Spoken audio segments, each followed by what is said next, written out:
everyone. My name is Ingrid Hicklin. I am the host and the executive producer of Ingrid's World television show. Well, on this show, you're going to meet Carolyn Tillery, known as the HBCU cookbook writer. She's passionate about food and history.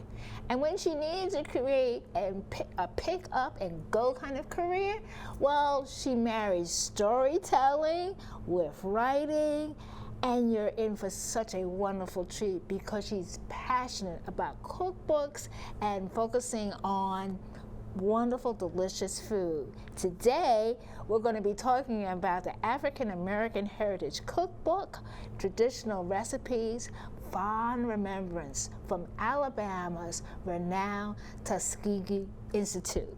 Welcome to the show, Carolyn Tillery. Thank you so much, Ingrid. Thank you for the invitation. So what we're cooking around here? So I've prepared collard greens with smoked ham shank chopped up into it. And the shank is the part of the hog just above the knee. It's meatier and less fatty than the ham hock, but you can use them interchangeably.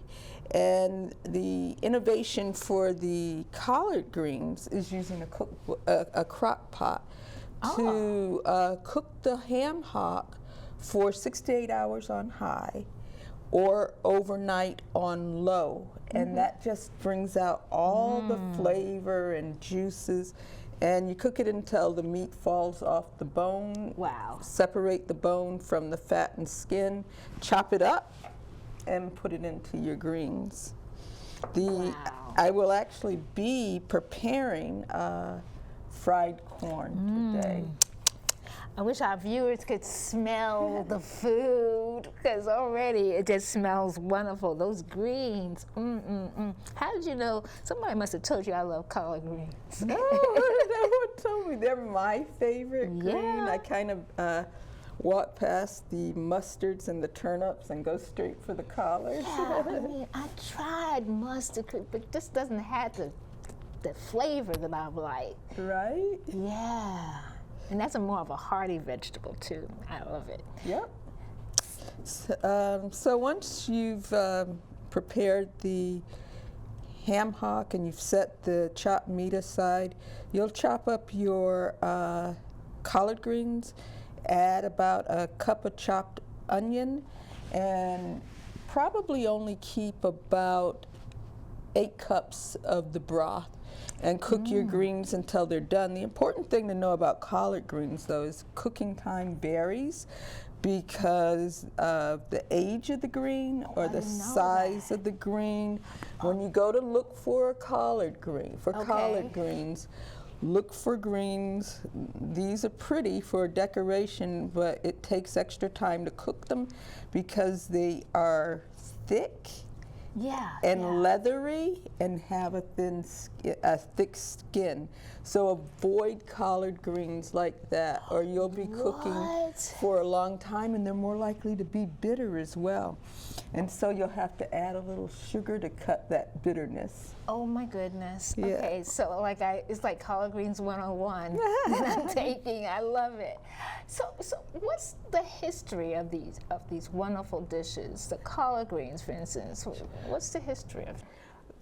Collard greens originated in the Eastern Mediterranean. They made their way to Africa and then migrated to the South. It's disputed who actually brought the collard greens, but enslaved people are credited with arriving with the seeds. What's undisputed, however, is that the roots of their preparation that's considered Southern are in Eastern Africa with a dish called suma wiki, which consists of collard greens, onions, tomatoes, and ginger. And today, tomato and onions are sometimes used as a condiment on greens along with vinegar. And they may have substituted hot peppers for the for the ginger. Very nice. Yeah, so Very they're nice. related that way. Succotash originated with the Nagasat native people of Rhode Island. Wow. And they made a dish consisting of corn, beans, and onions, and it was fried. Okay, okay. They taught that dish to the colonists. It eventually migrated south. Minus the beans, it's fried corn and beans. If you add the beans, it's succotash. And Southerners eat both types, Wow. both dishes.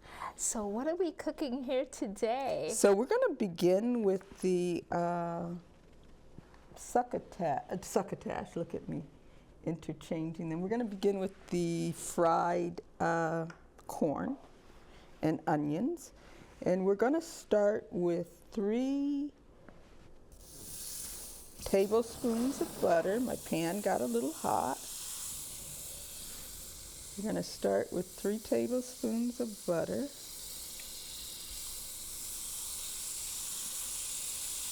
And the brown color that you see on the fried corn comes from when the butter browns. Mm-hmm. We're going to quickly add these onions and the corn, 2½ cups of corn. Okay. And that was 2 tablespoons of onions that I added. Okay. Ooh. And our viewers will get a chance to see these wonderful recipes of what you're making here. And you just stir and cook and to your desired taste. Old-fashioned Southerners brown the butter and cook the corn until it's brown.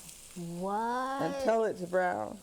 And again, that brings out the flavor of the corn. I see it. Yep. And to this, I'm going to add, I've combined 1 teaspoon of salt, 1/4 a teaspoon of pepper, and 1/8 teaspoon of paprika. Love it. So let's see if, turn off the burner.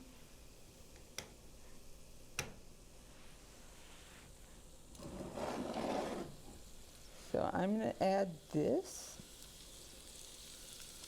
to our succotash. What I do different than a lot of people I know is I pre-cook the red pepper, the bell pepper, so that it doesn't lose its color during the final time of cooking. Wow. So I have 1 cup of red pepper. Yeah, I was about to say, because everything that you're putting in, it looks so colorful and so beautiful. Yep. So we add that last and stir it just until it warms. The peppers warm through. Lovely. Yep. And if you'll hand me add 3 tablespoons of heavy cream. Heavy cream, okay. And that gives it a nice creamy flavor. Sure it does. Looks beautiful.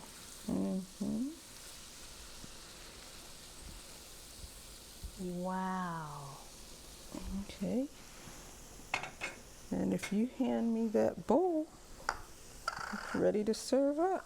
Wow.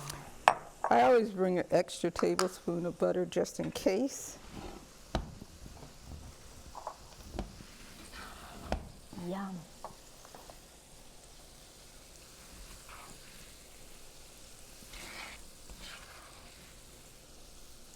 Oh my goodness. My grandmother used to make this all the time.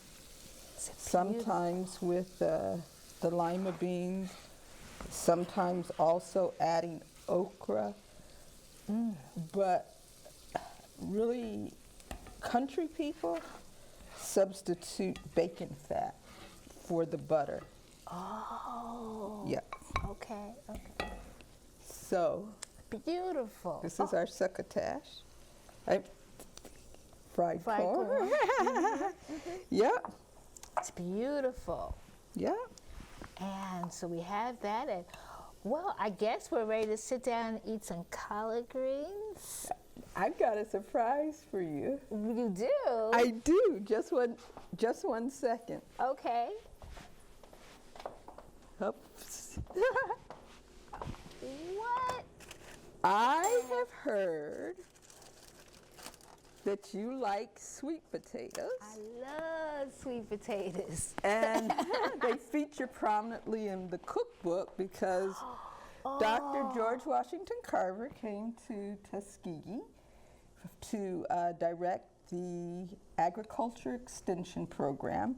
He found 200 uses for 200 uses. sweet potatoes, ranging from flour, mince, to ink and paint. Wow. And also used it to feed hogs. It was underused, so it helped to revolutionize the Southern economy after the Civil War. Wow. But I heard that you liked them, so I I love made them. some. I love them. So, well, what we're going to do, we're going to go over, you're plating it for us, and then if our viewers just stay right there, we're going to cut for a second, give us a minute, and then we're going to have all the food, and then we're going to sit down and continue our interview.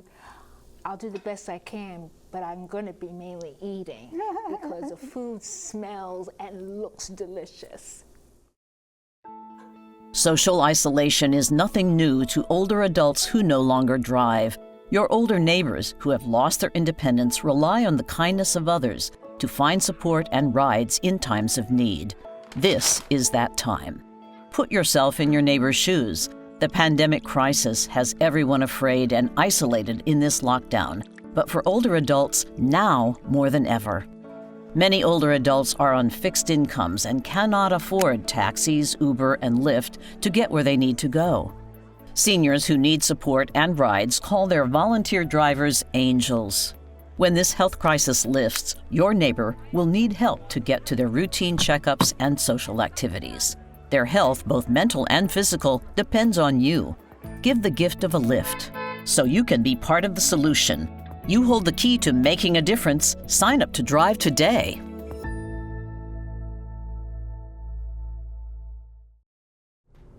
Carolyn, this looks absolutely wonderful. All right, this is fantastic. I just need to kind of, let's say, taste it first, and then we'll continue our conversation. Well, tell me what I'm eating here. This is my favorite. Sweet potatoes. First thing I had to taste. How did you fix it? Caramel glazed sweet potatoes. Oh my goodness.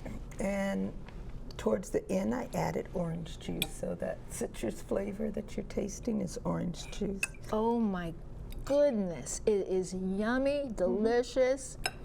It's beautiful to look at. I love how this plate looks. And I hope everyone's looking at this. I mean, the green and beautiful orange and then the red. All right. Yummy, yummy, yummy. Sweet potatoes always taste like the holidays for me. Doesn't it? Oh my goodness. I mean, they're wonderful year-round, but they taste like the holidays. They make my mouth smile. So, you've had an amazing career. You are also an attorney, okay, Air Force officer. That's correct. And also a prosecutor for the federal government? Deputy District Attorney in Colorado. And excuse me. So after I graduated from college, Tuskegee Institute, where I was commissioned, I joined the Air Force. I was commissioned at Tuskegee and joined the Air Force and began my career as a transportation officer about 4 years in. I was involved in a catastrophic motor vehicle accident and was medically discharged from the Air Force. Oh my goodness. And I mean, that had been my love in my life. I didn't want to be a general. I just wanted to be a captain because at summer camp, the most powerful officers were the captains who were in charge of our groups. So they kept me long enough for me to make captain. And then when I left the military, the Department of Veteran Affairs sent me through their vocational rehabilitation program, which allowed me to earn my law degree at the University of Denver. Well, at the time I was married to someone who couldn't keep a job. He was also an Air Force officer. So we were constantly on the move, and I was constantly taking bar examinations, and it was difficult at the time to get a job because they didn't offer reciprocity. So on his assignment to Montgomery, Alabama, there was all of this wonderful Southern food, and I said, okay, I'm going to turn a law review article into a book. It was on the death penalty, and I was doing the research. It's based on a case called McCleskey v. Kemp that stood for the fact that a black who murdered a white person would be more likely to receive the death penalty than if he murdered another black person. And the corporal punishment stories were so horrific that I'd go home to unwind. I'd cook with all of this amazing food, the fresh vegetable stands. And we were about an hour from Tuskegee, my alma mater, and we'd visit often for homecoming, parades, games, etc. And then I started connecting the food with the story of Tuskegee and how I connect food and history and storytelling is because my mom would always entice us into the kitchen to keep her company by telling stories. So that's how the first book, the African American Heritage Cookbook, was started. And we had a few more moves after that. I had left my job as a prosecuting attorney to go to Alabama. After that, I was a stay-at-home mom for a while. Eventually received a position with the United States Central Command in Florida, working with military families. And from there, I came to Washington, D.C., where I was a policy analyst. But here's the kicker. It was at the Department of Veterans Affairs who sent me to law school. Oh my goodness. So I had an opportunity to express my thanks and my appreciation by serving veterans the way that I had been served. Oh my goodness. So it was a wonderful, wonderful experience. What a wonderful experience. And I worked in veteran benefits, which is... you worked in veterans benefits. So important, so important, important work. So I know viewers, you're watching this, and you know Ingrid has been listening so she could eat. And I'm having a good time. So, I mean, the food is so tasty, it's delightful, it's unusual. So the viewers are going to see all these wonderful recipes, and they're going to be able to fix this. I don't know if they're going to be able to make it like this. I'll speak for myself. I don't know whether or not I would be able to do this. But it's delicious because it's, first of all, it's homemade, it's natural. These are things that are good for our body. So important. And it's real food. I always say, you know, it's not factory food. Food that was made and processed and put a label on it, you know. And then you read the ingredients, and half the stuff I can't pronounce. Do I want that going in my body is the question. Oh my goodness. What gives you the greatest joy in terms of producing these wonderful cookbooks? Because what gives you the greatest joy? Bringing, first of all, the food. I try to select foods that are regional. For instance, the Hampton University Cookbook has a lot of fish because they're by the water. Tuskegee has lots of vegetables and pork because in the South, land was precious for growing crops, so you couldn't have grazing animals like cows that took up a lot of space. So it was chicken and pork. So finding those recipes, I have some original recipes from Dr. George Washington Carver. So finding those recipes and that history and bringing that history to life for others who may not know about it is probably what gives me the greatest joy. And every campus I visit, years ago I'd start at the Library of Congress, then I'd visit the school for about a week or so and go through their archives. Now you just go online. But I still like to visit the campus, and every campus I visited, bar none, I said, oh, I wish I graduated from this school. Of course, my true love is Tuskegee, but there was something about each school that inspired me. For instance, again, the Howard University Cookbook, 9 out of 10 of the attorneys arguing Brown v. Board of Education were either Howard graduates or Howard professors. Wow. Yeah. General O.O. Howard, he started the school with students of various ages who could barely read and write. But when he started the school, he said, it will need a law school. Now this is before the students could even read or write, because they will need to protect their newly earned rights. So I love that one, and well, I love them all, but each one is different. And what a contribution. I mean, we could just continue just talking about this, but we have like a minute and 38 seconds. First of all, the food is amazing. As you can see already, I've eaten like half my food already. But I just have to I admire what you're doing. It's wonderful. I'm a cook. I love cooking. I was cooking this yesterday, so I'm a cook. And I de-stress when I'm cooking, so I love it. So Carolyn, Tillery, thank you so much for being on Ingrid's World Television Show. And let this not be the last time. I hope. Okay. I hope we can get together in your kitchen. Get together in you're welcome to. Yeah, that would be fun. Yeah, another show, Ingrid's Kitchen. Another show, Ingrid's Kitchen. Well, thank you for sharing your amazing recipes and your career and your journey. I wish you continued success. Thank you so much.